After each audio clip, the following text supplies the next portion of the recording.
Well, I don't know if I'm getting into spoiler territory here. Can I say anything that possibly gets into spoiler territory here? I'm Ewan McGregor. My name is Hayden Christensen. My name is Moses Ingram. I play Anakin Skywalker. I play Reva Savander. And I play the part of Obi-Wan Kenobi.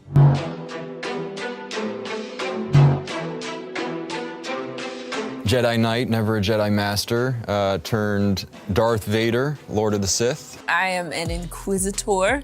I would call myself the Inquisitor, actually. A very complex character. He has a strong sort of desire for power. Fiercely intelligent and very quick on her feet. Someone who is always listening and intent on doing what she thinks is right, even if no one else agrees with what it is that she's doing. There's also a lot of inner conflict, and there's certainly an inner sort of struggle of identity. I was living in Vancouver at the time. I was renting an apartment with a good friend of mine. He knew that I was up for this role and I was gonna be finding out soon. I got the phone call when I was still in bed, actually. I remember coming out of the room, just like an ear to ear grin on my face, and my roommate looked at me and he was like, is that smile what I think it is? And then so I lit up an imaginary lightsaber, and immediately he got it. And then he ran over to his record player and he had a Star Wars soundtrack, and he put the Star Wars soundtrack on, and then he lit up his imaginary lightsaber, and we had a whole lightsaber battle as we were laughing and jumping all over the couch and apartment, and it was very exciting time for me. Yeah, it was an amazing time. I mean, I'd been working with Danny Boyle, and I did a film with Greenaway, and I'd done a certain amount of work in Britain, and I very much felt like I was in a moment in British cinema, and Star Wars was definitely in a different lane. I did a lot of thinking about it, a lot of research, a lot of speaking to people I knew and trusted about their opinion about it, whether it was the right thing to do or not. And then the closer I got to being cast as Obi-Wan, the more I wanted to do it. I was such a great fan of the original films as a child, and I felt like I just wanted to be part of that. If I could be part of that, then I would want to do that. I don't think I said anything, actually. It was like one intense, really long week of auditioning, and then we got to that final Zoom, and I thought I was gonna have to do something else, and Deb told me I had the job, and honestly, I think I probably was like, okay, thanks. I think that's how it went. By the time I actually heard about it, I was stoked. It was a great experience. It was different from anything I'd done in terms of its scale. I got to work with Liam Neeson and Ahmed Best and Natalie Portman, and I had a great experience, making those films.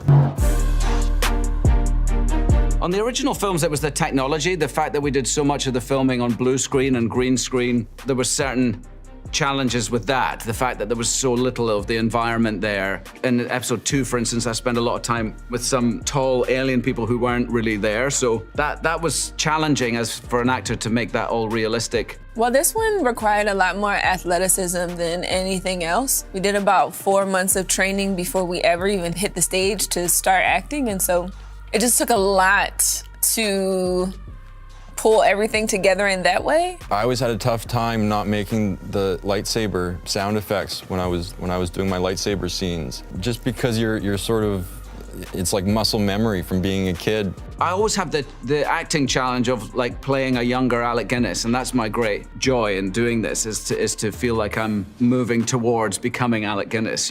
That's always what I'm trying to do.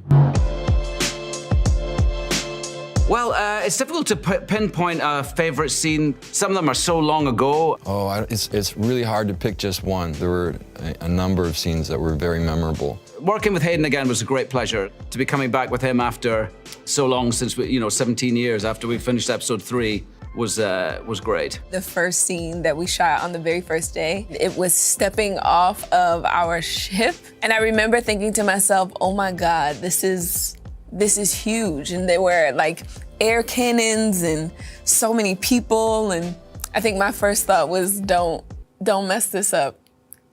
Don't mess this up. At the end of episode 3, when the Darth Vader helmet comes down and he's officially encapsulated in the suit, that for me was a very big moment.